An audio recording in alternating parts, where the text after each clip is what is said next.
avoid the moss grass.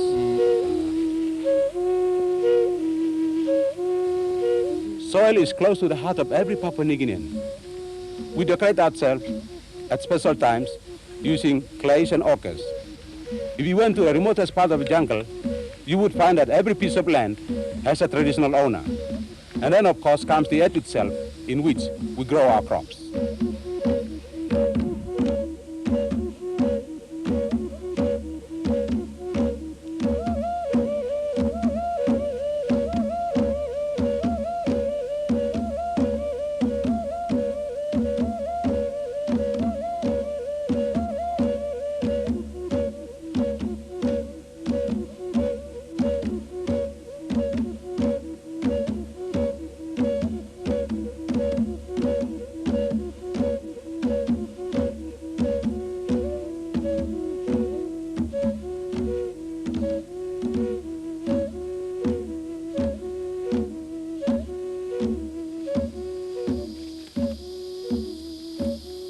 In the forest, right under my feet,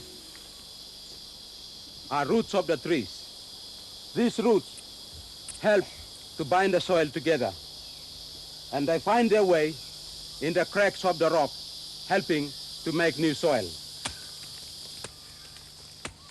When the plant dies or sheds its leaves, this vegetable matter rots on the floor of the forest and helps to make the soil richer.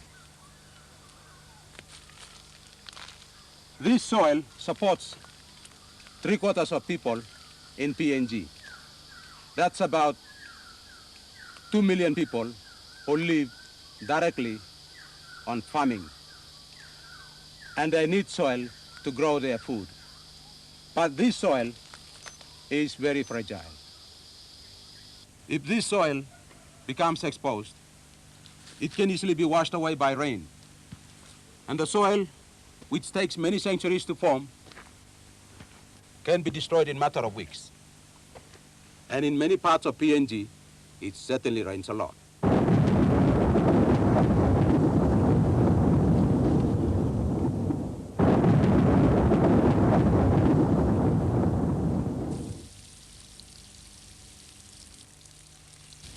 Some parts of PNG have over 10,000 millimeters of rainfall each year. That's over 10 meters, taller than most coconut trees. And in tropical PNG, much of this rain falls in storms. Imagine what such heavy rainfall would do to the soil. Without ground cover, it just washes away. Here, I'm just making a small stream. The Makam, one of our major rivers, is carrying a lot more soil.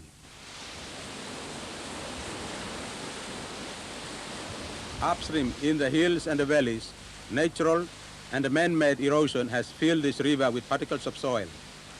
Every year, the Makam River deposits thousands of tons of silt into the Huon Gulf.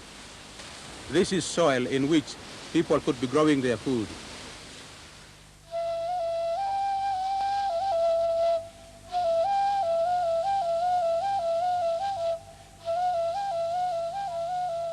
Geologically, PNG is a young country, so many areas are still dominated by steep slopes where natural landslips easily happen. Erosion, wearing away of the soil, is a natural process and it's going on all the time. But when there's a sudden change, for example, when man intervenes, the results can be spectacular.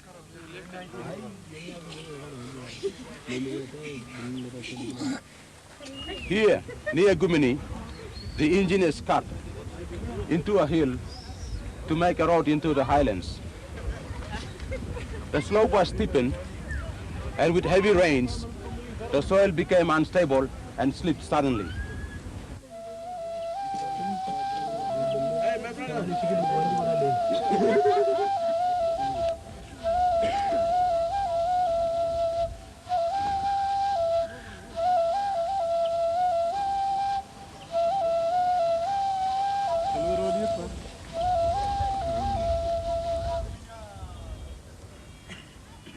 Roads are, of course, a recent development in PNG, but as long as there's been farming, there's been a need to stop the soil being washed away by rain.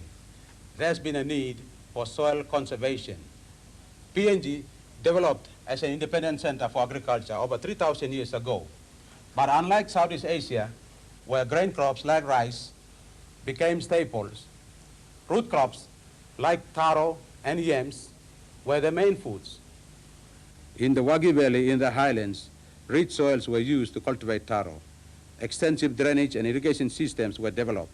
The raised beds were fertilized with swamp mud dug out from ditches. Some 250 to 350 years ago, there was a major change in agriculture.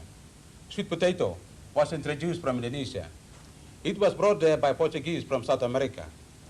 The network of ditches that were used for taro cultivation was adapted to drain the soil for the water-sensitive sweet potato.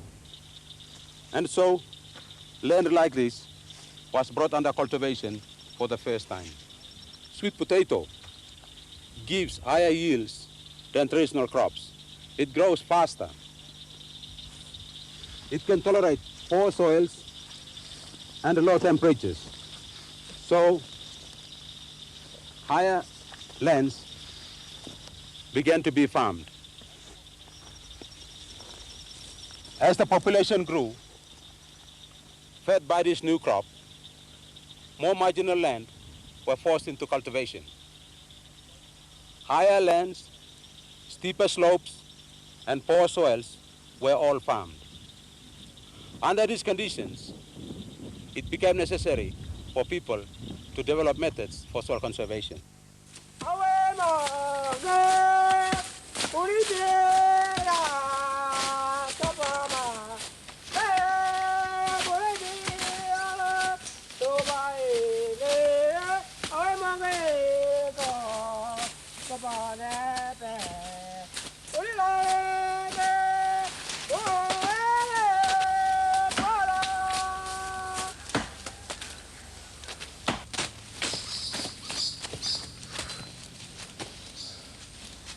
Even at low altitudes, much of PNG is very steep, and the chances of erosion are very severe, especially when it comes to make a clearing for a garden. So sometimes trees like this are left standing to hold the soil together. Very steep.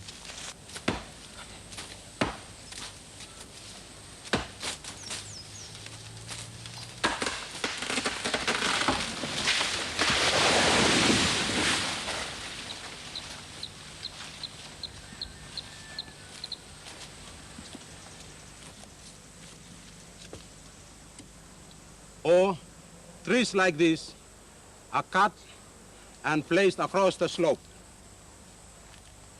to break gardens into smaller plots.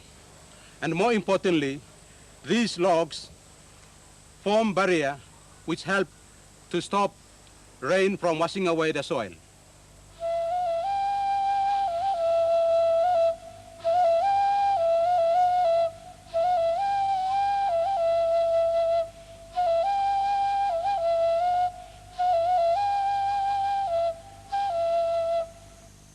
Here we are in the Eastern Highlands.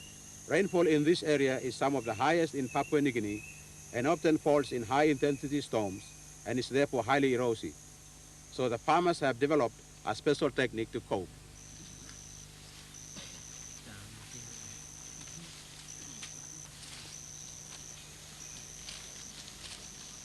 Here the people have realized how important it is to keep their soil under cover.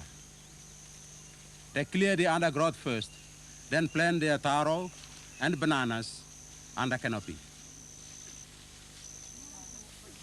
The forest canopy protects the soil from the full force of the rain.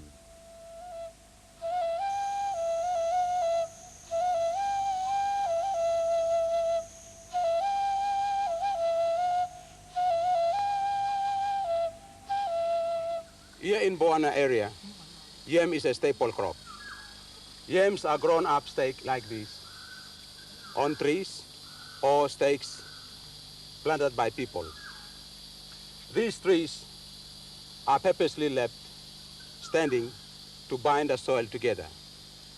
In addition to this, people cut logs and place across the slope. These are held in place by the trees that are standing and pegs planted by the people.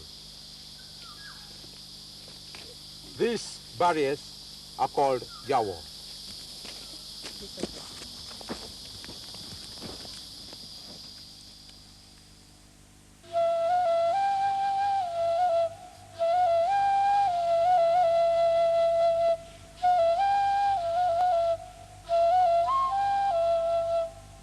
Here, in the central highlands of PNG, much of the soil is highly fertile. They drain well, have good, strong, stable structure. But even these good soils are prone to erosion when the slopes are steep. We're in Chimpu province, one of the densely populated areas in PNG, and one of the most rugged ones too. To support the high population, farmers are forced to work on slopes which many consider impossible. So, in Chimpu province, they have developed special techniques to keep soil in place.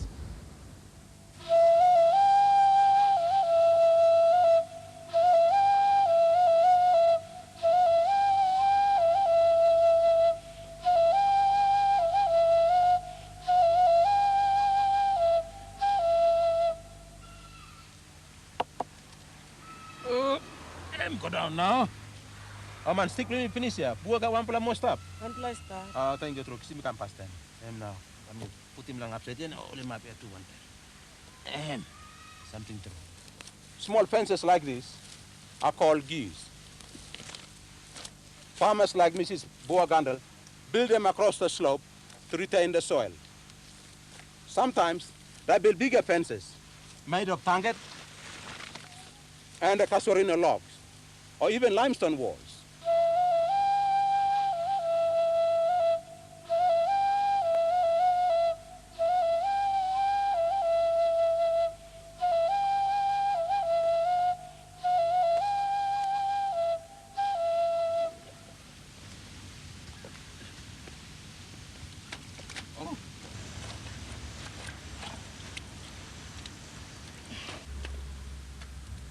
You know, you should blow walking.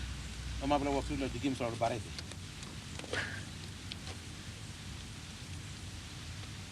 Here, we are building ditches to help with drainage. This prevents soil becoming waterlogged and giving way in a mudslip.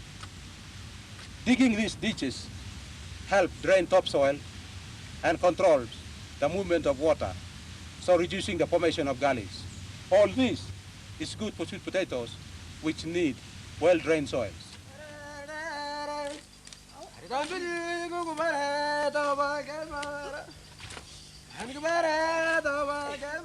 Soil conservation isn't only about stopping erosion or good drainage. It's about keeping the soil fertile too. In PNG, it is common to leave gardens fallow for several years before retaining. But these fallow periods are getting shorter and shorter.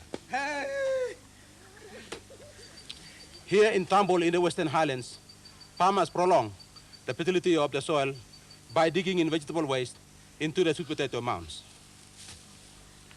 As you can see, they have excellent conditions for growing sweet potato. But the compost does more than that.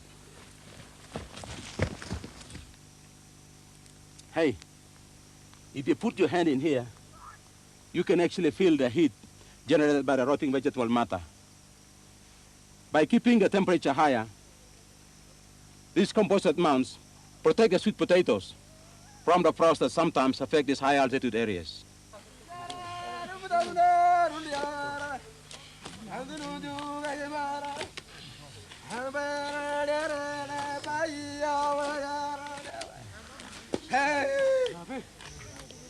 So over hundreds of years, farming practices were developed and adapted to sustain agriculture throughout PNG. But now, the soil is increasingly under threat. This is partly because erosion and exhaustion of the soil happen so gradually that few people notice until it's too late. But the real problem is that agriculture in PNG has changed faster in the last century than the soil conservation measures. Plantations like this have taken much of the better land in the valleys and the plains, and the population has increased too. All this has placed extra strain on the remaining land. People have moved into towns in search of work, and the local farmers have started to grow cash crops to meet the new market. All this has placed extra strain on the land and has threatened the effectiveness of traditional soil conservation measures. As people move to the big towns, they brought their traditional soil conservation techniques with them. Here, right under the nose of the capital's premier hotel, a Goroka family has planted a small garden of corn and peanuts. And just like they would in the highlands, they have made long drains to carry away excess water. But the rainfall here is the lowest in the country, so they might well do better building the drains across the slope to retain the moisture and stop the soil from slipping. But in urban sites like this, land is scarce and the soil soon becomes exhausted. In Leh, the Subsistence Agriculture Improvement Program has been working with farmers to develop an agroforestry system designed both to protect the soil from erosion and maintain its fertility by using legumes. In this project, the people are encouraged to plant leguminous crops like these beans and the peanuts. These crops help to put back nitrogen into the soil, which other crops can use to grow. At this site, just outside of Leh, the farmers have planted the leguminous trees, like this Gliricidia and Lucina. These plants are planted for two reasons. One, to hold back the soil, and two, to fix nitrogen from the air. These trees are planted in rows across the slope.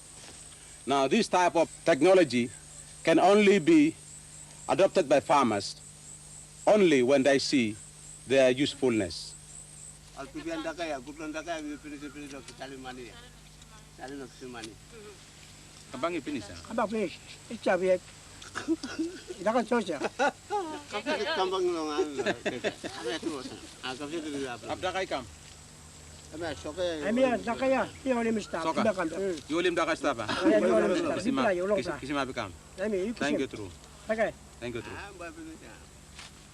Chewing betel nut in PNG is a traditional pastime. Chewing on this daca vine gives it an extra taste. Eman, daca ya sweet true ya? Playa. Kisimo eh? May kisimo ya? Long daca blue ya? Ay makadilo ka pa. Here, near Bubia Agricultural Research Station, traditional habits and modern science have met. Local people are growing the daca vine on a leguminous tree, Lucina, and they're getting much better yields than before. Something true. Something true, yes. Misikra babuaya. Something true. What is the subject that we have?